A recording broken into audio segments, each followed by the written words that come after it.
Yeah, there's a group of us retired guys that play racquetball. We've done this about 3 times a week for years.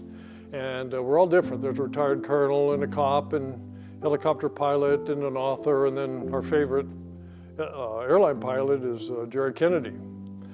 You know, like Tom said, there's just a bunch of us older guys, retired, and we wanted to stay alive. So playing racquetball surely would keep us in good physical shape. And we played 3 times a week, Monday, Wednesday, and Friday. And it was great. We all looked forward to it. It was like a fraternity of racquetball players, and we really enjoyed it.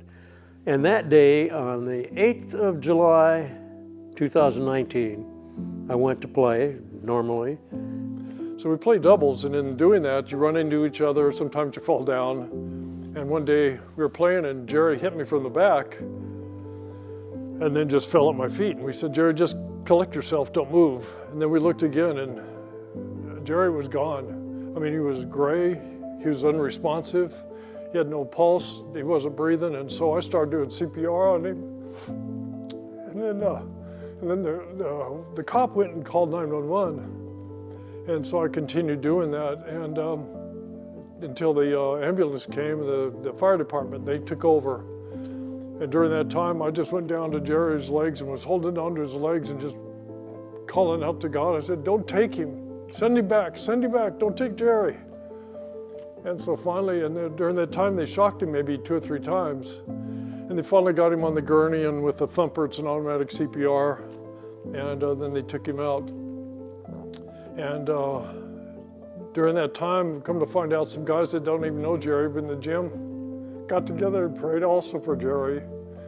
And they worked on him for quite a while in the ambulance outside the gym until they took him to the hospital. And I asked the guys about how long was I doing CPR, and they said, easy 15, 20 minutes. And of course, I had no concept of time during that time. And I was in bed. It was early in the morning, and I'm not an early riser.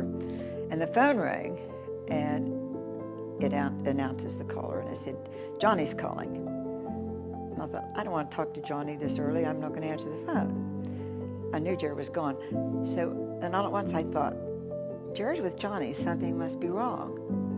So I picked the phone up, and Johnny was on it, and he was saying, Betsy, pick up. And I thought, Johnny, what's the matter? And he said, Jerry's having a heart attack, we think. And I guess of course I panicked. I didn't know what to do. And I kept saying, what can I do? Where is he? Is he alive? And I was afraid to ask the last question, is he alive? And he said, yes, he's alive, and they're working on him.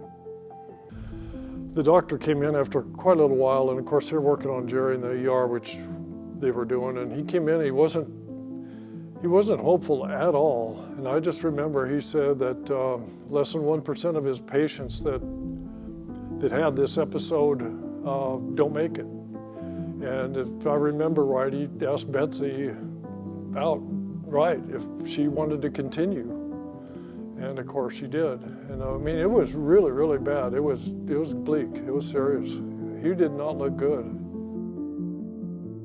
And then when he woke up later in the intensive care unit, he knew me. Oh, before he went up, they let me go back to the ER. He was lying on the gurney, of course, and they were getting ready to take him to surgery. And he looked at me.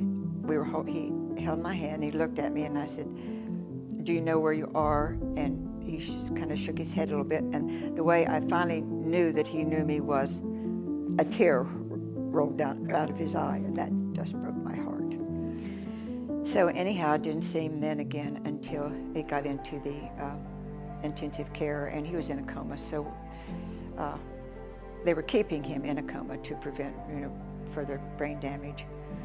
Of Tom, thank God, Tom was there to give me CPR, but I didn't know what was going on. And the only thing I remember is the consequences of trying to keep me alive. They used the thumper, the fire department, okay? The thumper automatically depresses the chest right here in the sternum, and it goes about that far inside it. So anyway, needless to say, they broke every one of my ribs, but I didn't care. Of course, I was completely out. But I would just thank God every day that He's given us another Christmas. It's just that we know that God is there with us at all times. And we've just gotten on our knees and said, God, you know, are we going to be able to take this any longer? And then we know that we are, because we have faith.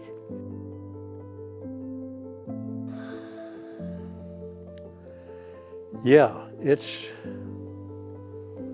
faith is the most important thing that we have the opportunity to select ourselves, and it's the faith in what God has done for us to try to straighten us out by sending His Son down here to save us all. And that's the thing that just keeps me going. It's just the same faith.